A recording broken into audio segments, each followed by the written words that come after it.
Alright guys, we are back today with a new car update. This is the new to me Volvo V60 cross country, as you can all see here.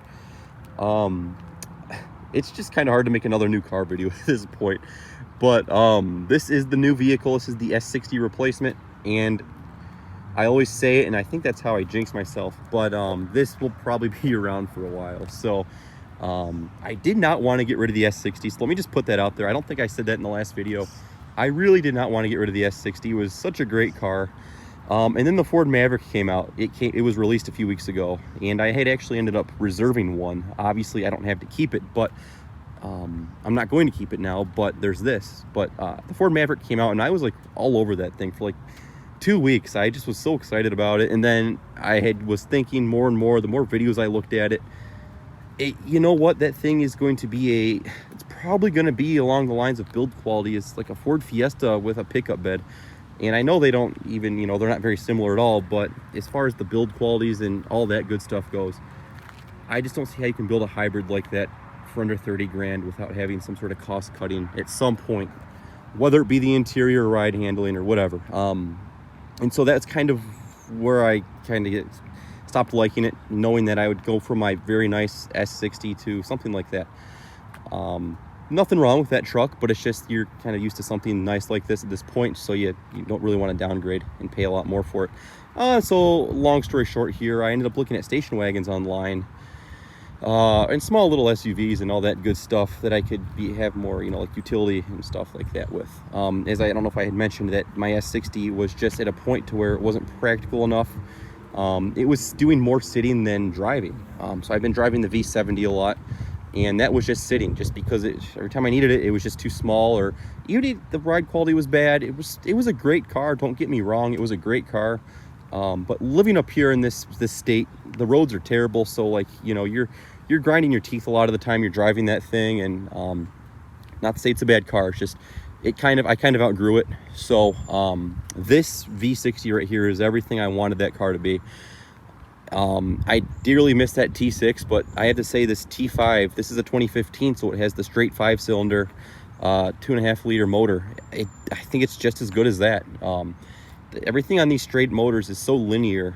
It's nice. Obviously I don't have that punch as the 6 did, but this is very, very appropriate. I do like the way it drives, and it gets better mileage than the S60. Now, I will say the S60, that thing drank gas. I was at the pump twice a week at $4 a gallon for premium.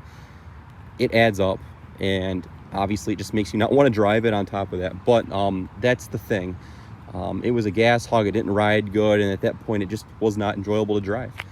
Obviously, I have to put premium in this. This gets about 20. I'm getting 24 in the city right now. I got 28 on the highway the other day. So, hoping we'll be seeing the fuel pump a little less. But I'm not too all that worried about it. Obviously, this is more worth it to me.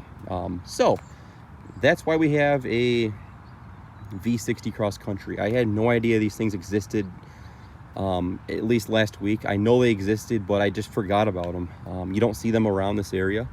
And so with that, there was probably 7 in the country for sale at the time I found this a few weeks ago, or 2 weeks ago. And I jumped on it. This was the closest one to me, and it was actually the lowest mileage V60 in the country. And it was actually the cheapest as well. So this is almost pre-COVID pricing I paid for this. And that's another weird thing. Why I don't know why it was almost pretty cheap. It wasn't, don't get me wrong, it wasn't cheap, but it definitely was cheaper than a lot of the other ones out there. And it's in fantastic shape. And with that, the S60, I got about $1,000 more for that than I paid for it 10 months ago with 20,000 miles less. It was a no-brainer for me to trade that thing in. It was coming up on needing some brakes and just general maintenance items that I would not even see on trade if I were to trade it in. So it was a great time to trade that thing in. Like I said, I made $1,000 on it at a dealership. So, and I tried selling it actually for about the past month. It's been for sale, and I've had no bites on it. Like I had it very close to the price I traded it in for. Insane. So I wish them the best of luck with selling it, but we'll see how long it sits on their lot for. And I might even put a link in the video to a for sale ad if it's still for sale. But like I said, so I ended up seeing this V60. This was the only color V60 online as well for sale. It's like a gray. There's a real name for it. I don't have the real name, but it just looks so good in this sunlight. It's a metallic, as you can see. You have the T5 all-wheel drive. Again, it's a V60. This was a one-owner car, and it was traded in on a Lincoln Navigator of all things. So I bought it from a Lincoln dealership, so maybe that's another reason it was a little cheap. This was for sale all the way in Cincinnati, Ohio. So it was about a 3.5 hour drive or so to get it, and honestly, driving a couple hours for a car for me is nothing anymore. So I thought it was actually pretty close, and so I drove the S60 down and bought this. So without any further ado, here it is. It's a 2015. Check it out here. This is these are 18-inch wheels with painted inserts and a polished face. As you can see, they are riding on some Pirelli Scorpion Verde tires, and there's a 15 date stamp on them. So they are original to the car, and one of the major services actually was tire rotations. They had the tires rotated like every 3,000 to 5,000 miles. These things have well over 50% shred with 30,000 miles. I didn't think Pirelli's lasted very long, but definitely will be putting another set of these on the car probably next year, end of next year. So I think these are going to last a while. So I'm maybe guessing maybe brakes at some point, but even the brakes on this feel pretty good. But yeah, that's about it. So as you see, it's got the nice 18-inch wheels. You can get a 19 option on these, but I think the 18 looks a lot better, and obviously the ride quality is pretty good. Just have tinted windows from the factory, at least the back. We have some nice dual exhausts as well. And this trailer hitch is actually from my S60. So I ended up taking the hitch off the S60, and because it's a direct swap over to this, it's pretty crazy, but it fits, as you can see. So I saved about 250 bucks right there with swapping that, which is pretty cool.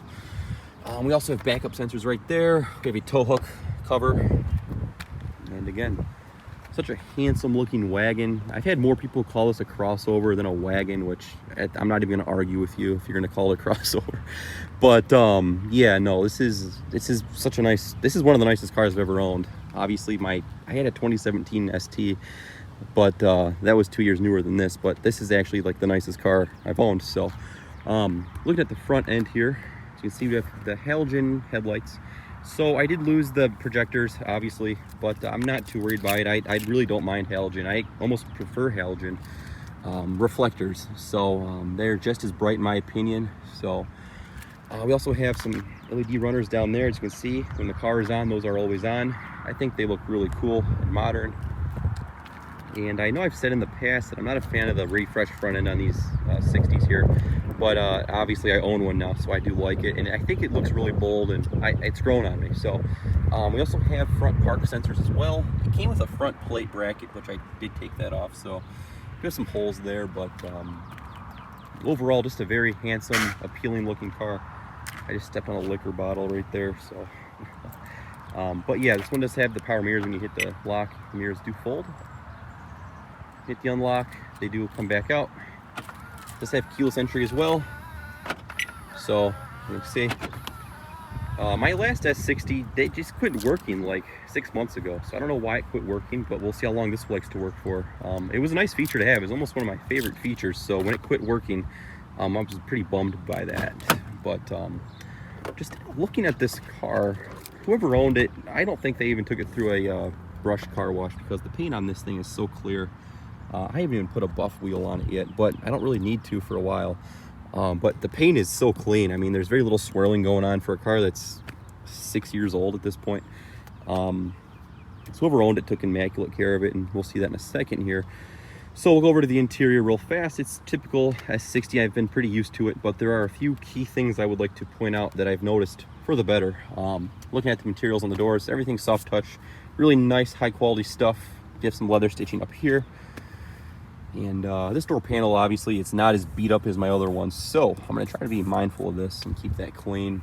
But typical S60 up here, you have your tweeters, your blind spot. So the blind spot sensors are actually in the bumper now rather than under the mirror. So I think this, yeah, so yeah, those are in the bumper. Coming in, I also took out my all-weathers from that as well. So those were I was able to swap those over into this, which was nice. Then obviously we do have a 3-person memory seat with a power lumbar. That's actually, I think the Ford Thunderbird or the T-Bird and the Lincoln LS use those switches. So that's like a total mid 2000s thing. But anyways, looking at the interior, as you can see, it does have the sport seats, as they call them. It's missing that nice leather I had in the other car, but this is actually more durable. And as I spend some time with it, I actually don't mind this leather quality. It's just a different type of leather. But it is more of, feels like a vinyl, but it doesn't have that vinyl like sweat to it when you sit on them. So, but we'll jump on in here now and check it out. I gained a power headlight label, I guess, over the other one. And we'll give it a start here. So as you can see, looking at the wheel here, we have a nice leather wheel. Same thing as the other car. Cruise controls here, Bluetooth, all that good stuff. We do have the gauge cluster as well. As you can see, it does have 31,000. I've probably put about 700 miles on it by now. But looking at it, you can't really see the gas mileage. We're getting about 24 right there. So we're getting 24 miles a gallon, which is, again, that's city driving right now. It's been pretty damn good, I have to say. You can also change the themes. As you can see, you can go through the themes. But I do like the digital speed readout, so I leave it in the sport mode. So I don't know if that changes the tuning of the trans or anything, but I do like the way it looks. Everything up on the dashboard does follow through from the old car. Nothing too different. I do wish I had the premium sound though. This is a good system. Again, it just be louder, so what I will probably do is just upgrade those tweeters. That's what a lot of guys do to get some more loudness out of these things. So yeah, too bad, I guess. But down here we do have a 6-speed auto. It's the same 6-speed that was in the old car. Again, so I'm very familiar with how it shifts. It feels just like the old car as far as shifting goes. And even driving the power, I mean, the power comes on the same way and everything. It's just, I'm down a cylinder, which is about, I don't know, 50 horsepower or so. You can feel, you can definitely feel it doesn't have the power the old one did, but this is not bad at all. So looking at down here, it does have the newer Sensus system.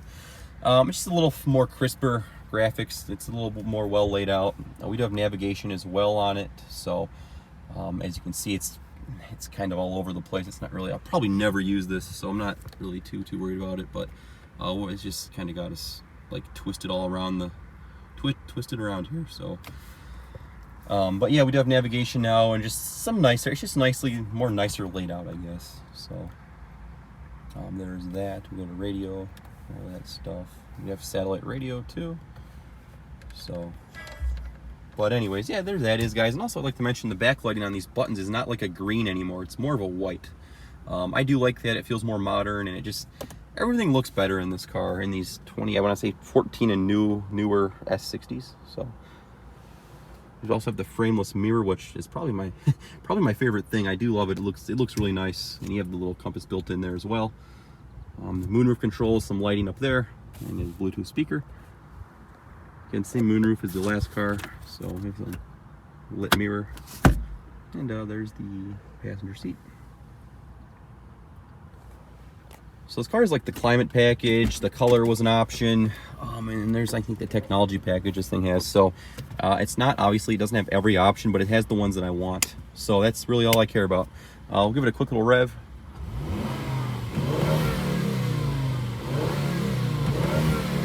So again, it's a nice motor. I love these 5 cylinders, and it's probably going to be the last like 5-cylinder motor I ever get in a car. But it's just the way of the world now. Everything's 3 or 4 cylinders at this point. So I'm definitely glad I got one of the last 5 cylinders. I think they quit using the 5-cylinder in 16, and I think that was an option in 16. So really 2015 was probably one of the last years you could really get a 5-cylinder in these Volvos. So again, looking down here, I added the trailer hitch. You have a nice car cross country across the back. And I always liked about these Euro cars was, like, even in like BMWs and Mercedes, they always put this like satin trim on the trunk. I always thought that was like such a nice, elegant feature. I mean, it just looks so much better than like a piece of plastic. So we have that, I guess. And then this is obviously is like a wagon style, so you have a nice bit of room. It can definitely take a Costco trip, no problem. That was another issue I had in the S60.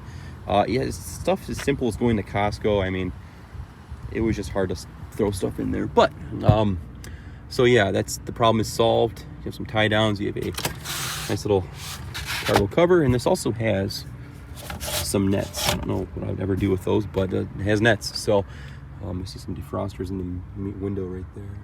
So I think we also have a full-size. Yes, we have a full-size spare and some gloves. So yeah, it's very nicely finished off. Even like a nice little trunk layer. I think that's a lot of this is probably for sound deadening, probably. But yeah, there it is. Even like a nice carpet-lined trunk LED down there. So those videos been kind of rambly, but there's just been so much to say about this car, and it's been about a few days now, and I've had no regrets with it. So yeah, I'm back here to have some nice brown stitching. So we have an armrest, some storage right here, I guess, and some cup holders. So it's a little different than the last car as far as certain layouts go, but again, everything's been maintained the same as far as options and whatnot, just a little refined. So you have some vents right there in the pillars, and you have a 12 volt down there. So see, all the qualities do follow through to the front. And that was just another thing that was just so hard for me to mentally go through, is going down to a car just built like a McDonald's Happy Meal as far as like a Maverick goes. I know I keep mentioning it. I'm probably still going to drive one, but I highly doubt I'll ever own one at this point after having stuff like this. So there's the passenger seat as well. There also is a power lumbar down there for them. So just such a well cared for car. I had to jump on it. But there it all is, guys. I hope you enjoyed the new video of this thing. I really don't think this is going anywhere unless the motor blows up, but it's got such low mileage, it's probably going to be here for a minute. So we'll chuck under the hood and wrap it up. I think it's got about 250 horsepower, 260 pound-feet, in the neighborhood of that. You can see it's your 5-cylinder. Quite a bit of room under here. You can definitely tell you could stuff a V6 or a T6 in there.